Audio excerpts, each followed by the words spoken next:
이제 그래서 지금 이제 약간 혼란이 생기는 건 뭐냐면 이 조성현 단장도 증인의 지시를 따라야만 되는 상황이었고 네. 이제 그거를 이행을 했단 말이에요. 네. 이제 그런데 그 입장을 이제 지금 와서 이렇게 보면 네. 이제 증인도 이제 나는 대통령이 법률 전문가고 그러니까 이건 적법한 지시라고 생각을 했고 네. 그리고 또 그에 따라서 그 김용현 장관이 작전 지시 차원에서 이렇게 얘기를 한 거에서 그걸 따랐는데 지금 좀 상황이 이제 증인이 기소가 됐으니까 네. 굉장히 좀 증인으로서는 억울한 상황이잖아요.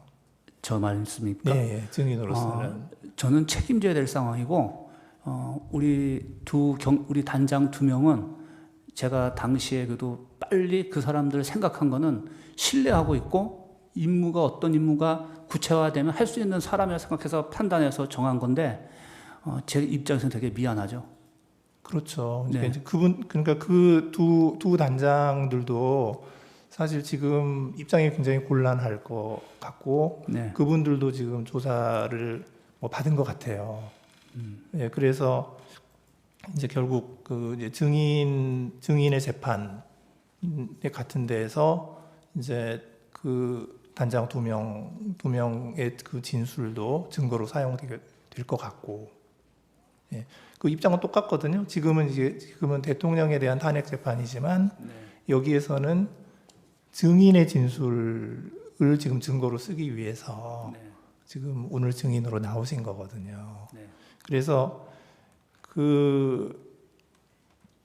그러니까 이런 이제 군인으로서 이런 상황에서 이제 그 증인이 이제 이거를 많이 잘못했다. 지금 이거를 따지는 것이 아니고 지금 여기는 지금 탄핵 재판이니까. 예. 그래서 저는 이제 일단 대통령, 그 다음에 국방부 장관 김용현, 그 다음에 이제 수방사령관인 증인, 그리고 증인의 지휘를 받는 그 단장 2사람, 이런 것들이 쭉 이렇게 내려오면서 서로 좀 곤란한 입장이 지금 된 것 같거든요. 그래서 지금 이 자리에서 증인이 좀 증언하기 어렵다고 하는 거를 굳이 이야기를 하라고 말씀은 드리기가 어려울 것 같고, 이제 다만 증인의 그 지시를 받은 그런 단장들도 똑같은 상황이 되어서 좀 그 입장도 좀 생각을 하셔야 될 것 같거든요. 네, 그거만 좀 말씀을 드립니다. 알겠습니다. 네, 먼저 그 증인 지금 구속돼 있죠? 네, 그렇습니다. 기소돼 있고. 예, 기소되어 있고. 그렇습니다. 그런데 오늘 그 진술 거부권 행사를 한 번도 안 하시고 다 얘기를 하셨어요? 예, 오늘 이제 진술을 거부한다는 그런 얘기는 한마디도 안 하시고 저 지금까지 진술 거부를 한 번도 안 하고 다 했습니다. 다 하셨고 또 자수서 내셨잖아요. 예, 자수서 냈습니다. 그 제출하신 이유가 뭔가요? 제가 자수서를 제출한 이유는 첫 번째 계기는 12월 5일 날 김용현 전 장관이 저한테 이 비화폰이 이거는 녹화가 되고 이제 녹음이 안 되니까 당당하게 가라라고 얘기를 5일 날 저녁에 저한테 얘기를 했습니다. 그러고 나서 전반적으로 이제 나온 것들이 얘야 707이나 얘야 여단장 지휘관들이 모든 상황이 다 처벌받는 소리가 저한테 막 계속 들어왔습니다. 그래서 제가 이거를 정말로 사실대로 제가 정확하게 얘기하지 않으면 문제가 정말 생기겠구나 라는 생각을 판단을 하게 됐고, 그리고 제가 자수서를 진실되게 써놔야 제가 이후에라도 제 기준점이 돼서 안 흔들릴 것 같았습니다. 그래서 그거를 써놓고 그거를 기조로 계속 동일한 진술을 해왔습니다. 근데 다만 말씀하신 대로 사람이 기억이 있다 보니까 조금 제 기억으로 쓰다 보니까 시간의 편차가 있거나 내용이 조금씩 용어 바뀌는 게 어떤 거는 조금 틀려질 수도 있습니다. 대신에 저는 그 기준점을 제가 명확하게 잡고 싶었기 때문에 그걸 써서 제출하고 그 방향과 내용에서 그대로 지금까지 진술해 왔습니다. 예, 제가 이제 지금부터 그날 그러니까 12월 4일 00시 30분에 이제 대통령하고 통화한 그 당시 상황 예. 좀 여쭤보겠습니다. 예. 그 당시에 이제 그 707 단장인 김현태 단장은 국회에 직접 들어가 있었기 때문에 그 화상회의 시스템 연결이 안 돼 있었고 비화폰 통화만 가능했죠. 그게 그렇게밖에 안 됐습니다. 네, 그 다음에 일공수 단장 이상현 단장은 그때 국회에 가긴 갔는데 차량 안에 있어서 그 화상회의가 연결이 되어 있었고요. 그 일공수 지휘통제실에 있는 스피커를 통해서 나오는 소리가 일야단장 차량 스피커를 통해서 같이 나오게끔 그렇게 연동되어 있는 것으로 제가 알고 있습니다. 예, 증인, 제가 몇 가지만 물어볼게요. 그 2024년 3월 말에 대통령 안가에서 그 만찬 모임했다고 말씀하셨잖아요. 네. 그게 그 안가가 어디에 있는 안가입니까? 삼청동입니까? 아니면 다른 동입니까? 제가 안가를 가본 건 그때가 처음이라서 과거에 옛 그 청와대 근처인 것 같은데 정확히 어느 동인지는 집은 잘 모르겠습니다. 예. 그때 참석자가 누구였죠?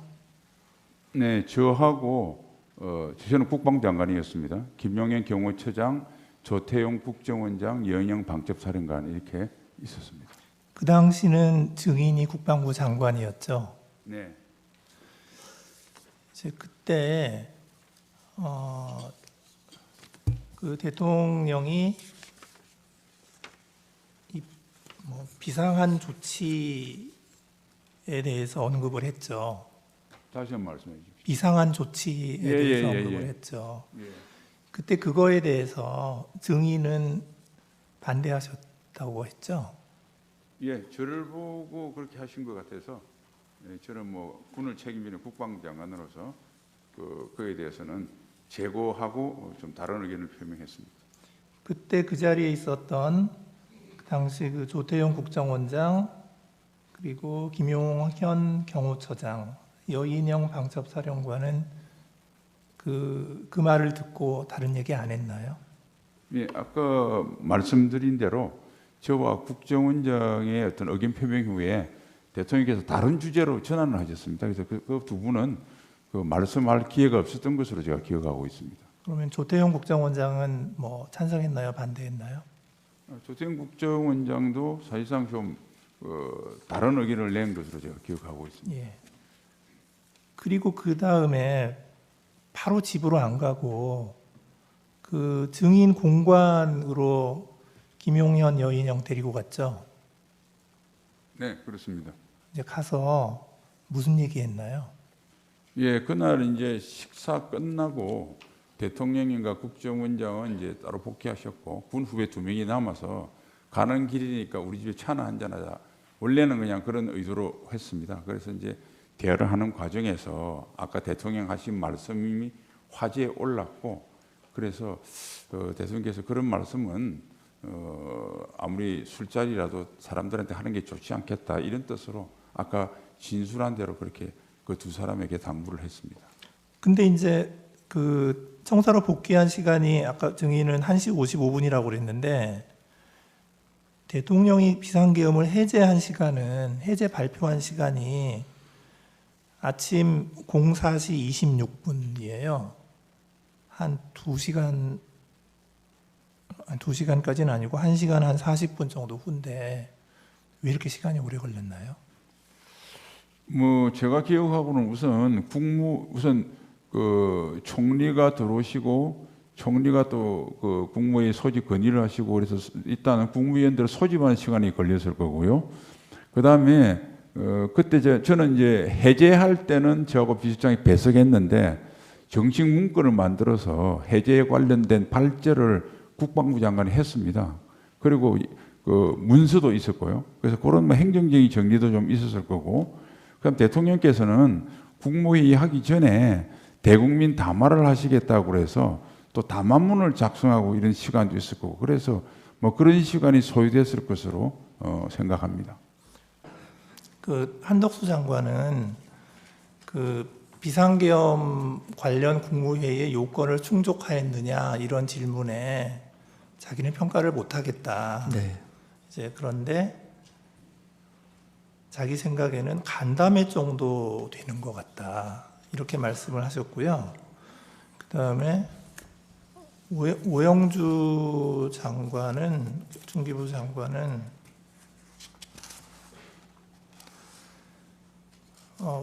저는 그냥 회의지 국무회의라고 생각하지 않았습니다. 이렇게 말씀을 하시고요.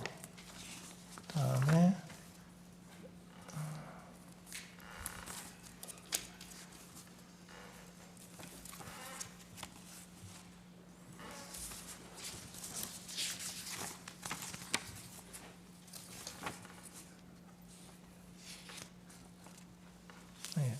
최상목 장관도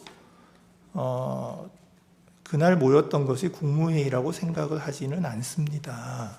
이렇게 말씀을 하시고 계셔서 참석하시는 분들이 내가 지금 국무회의를 하고 있구나 이런 생각을 못 하셨던 것 같거든요. 근데 증인께서는 네. 이게 지금 국무회의라고 생각을 하셨던 건가요? 그렇습니다.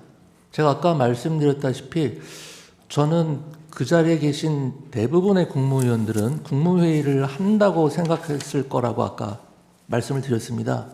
그 이유는 아까 한 걸 결국 반복을 하는 건데 총리님께서 국무회의에 대해서 대통령께 말씀드려 갔었고 그래서 그 자리에 있었던 분들은 국무회의를 한다는 걸 다 알고 있었고요.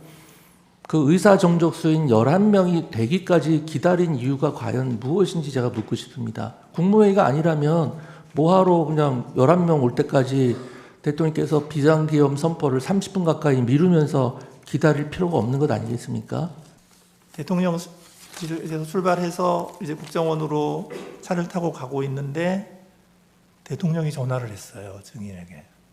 그죠? 증인이 맞습니다. 전화 받았잖아요. 예. 근데 그때 대통령께서 원장님 참 미국 출장은 어떻게 하시기로 했어요? 라고 물었죠. 네, 그렇습니다. 예. 그래서 증인이 이런 상황에서 미국을 어떻게 가겠습니까? 라고 대답을 했고 대답하셨죠. 그렇게. 예. 예. 그러니까 대통령께서 그렇지요. 지금 가기는 어렵겠지요. 라고 하고 전화를 끊었죠. 예. 근데 그게 그 통화를 한 게 지금 통화 기록상으로 보면 22시 55분에서 57분이거든요. 그런데 지금 또 통화 기록을 보면 그 대통령께서 그 홍장원 1차장에게 전화를 한 게 22시 53분이에요. 그런데 그 통화 시간이 1분 24초입니다. 꽤 길게 했어요. 그리고 그 지금 홍장원 차장의 그 진술에 의하면 그 전화 때 대통령께서 첫 말씀이 봤지? 비상계엄 발표하는 거. 이렇게 하길래 홍장원 차장이 네 봤습니다. 이렇게 하니까 대통령이 이번 기회에 싹 다 잡아들여. 싹 다 정리해. 그리고 국정원에도 대공수사권을 줄 테니까 우선 방첩사를 도와. 지원해. 자금이면 자금, 인력이면 인력. 무조건 도와. 이렇게 말을 했다는 거고 홍장원 차장은 네 알겠습니다. 라고 답변을 했다는 거예요. 그러니까 대통령이 그래 잘해 라고 격려하고 통화를 마쳤다. 그러니까 이게 1분 24초를 통화를 했으니까 그러니까 22시 53분에 전화를 해서 1분 24초 통화를 하고 그 다음에 22시 55분에 증인에게 전화를 바로 한 거예요. 그러니까 이 갭이 30초밖에 없어요. 그 말씀 좀 올려도 되겠습니까? 네네. 그 정확한 분은 제가 기억을 못 하고요. 네, 22시 55에서 57이라고 지금 돼 있는 걸 저도 봤는데 네네. 통화한 그 시간은 사실은 30초가 좀 안 되는 걸로 제가 기억합니다. 짧았습니다, 사실은. 증인하고. 예, 그렇습니다. 이제 이게 지금 사법 절차잖아요. 네, 네. 오늘 이 재판이 이제 그런데 저희가 그 증인에게 바라는 것은 뭐냐면 증인에게 그런 사법 절차에 있어서의 그런 판단을 대답해 달라는 게 아니고요. 증인의 개인적인 생각을 얘기해 달라는 겁니다. 저희가 증인한테 듣고자 하는 것은 그냥 증인의 생각을 그냥 듣고 싶은 거예요. 네, 그래야 저희들이 사법적인 판단을 하죠. 네, 그래서 아마 지금 우리 각 국무위원들이 가진 하나의 그런 그 회의를 보는 시각 이런 거를 재판관님께서 말씀을 해주셔서 예, 증인의 시각은 어떤가? 대단히 감사합니다. 우선 예. 감사하다는 말씀을 드리고요. 그렇기 때문에 저의 시각도 경우에 따라서는 간담회로 본다. 어떤 때는 국무회의가 아닌 게 맞지요. 그러면은 대개 그 물으신 분이 결국 회의 개회도 없었고 폐회도 없었고 안건에 정확한 제기도 없었고 안건에 대한 설명도 없었고 하는 그런 또 절차적인 말씀을 하시거든요. 그래서 저도 대개 그런 취지에서 이제 표현을 이렇게 저렇게 말씀을 좀 한 것 같습니다. 그런데 제가 오늘 좀 더 명확히 해야 되겠다고 말씀을 드리는 거는 어쨌든 통상의 국무회의가 아니라는 저의 그 말씀과 그것이 형식적, 실체적 흠결이 있었다고 생각하는 거. 지금 제가 이걸 물어보는 이유가 뭐냐면 그날 대통령실에서 이제 국무회의 할 때 이제 국정원장 조태현 국정원장이 그 자리에 있었다는 거거든요. 이제 그런데 그거를 제껴놓고 그러니까 원장을 제끼고 지금 1차장한테 전화를 했다는 게 조금 약간 좀 이상하고요. 그 다음에 통화 내용 자체도 굉장히 그 단도직입적이에요. 뭐 바치, 비상계엄 발표하는 거 이러면서 시작했다는 거니까 증인과 대통령은 이게 서로 상대방에 대해서 상당히 어느 정도 인식하고 잘 아는 그런 사이였나요? 대통령께서 어떻게 생각하시는지 잘 모르겠지만 저는 그 충심으로 모셨던 것 같습니다. 아니요, 그런 것보다는 이렇게 뭐 이런 대화가 좀 전혀 뭐 초면에 이런 얘기 하기는 어렵잖아요. 초면에 하면 나 대통령인데 뭐 이런 얘기부터 해야 되는 거 아니에요. 근데 지금 제시하는 거 잘 들어 뭐 이렇게 얘기를 해야 되는데 이건 그냥 봤지 비상계엄 발표하는 것부터 대화가 시작됐다고 하니 그 정도 얘기할 사이가 되는 거냐고요. 그 부분에 대해서는 제가 뭐라고 답변 드려야 될지 잘 모르겠습니다. 박현수 국장 말에 의하면 증인이 이런 얘기했다는 거예요. 증인이 대통령의 지시를 정면으로 거부하였고 대통령께 죄송하다고 얘기를 했더니 대통령이 덕분에 빨리 잘 끝났어 라고 얘기를 해서 그게 상당히 좀 뼈가 있는 말로 알아들어서 내가 이런 상황에서 어떻게 경찰청장을 하냐 이런 얘기를 박현수 국장한테 했다고 그러는데 그런 얘기 한 적이 있나요? 뼈가 있다는 말은 제가 한 적이 없고요. 네. 인간적으로 죄송한데 이런 상황에서 제가 경찰청장직을 계속 수행하는 것이 바람직하지 않은 것 같다. 그래서 면직 절차를 좀 밟아줬으면 좋겠다. 이렇게 제가 이야기를 했었던 겁니다.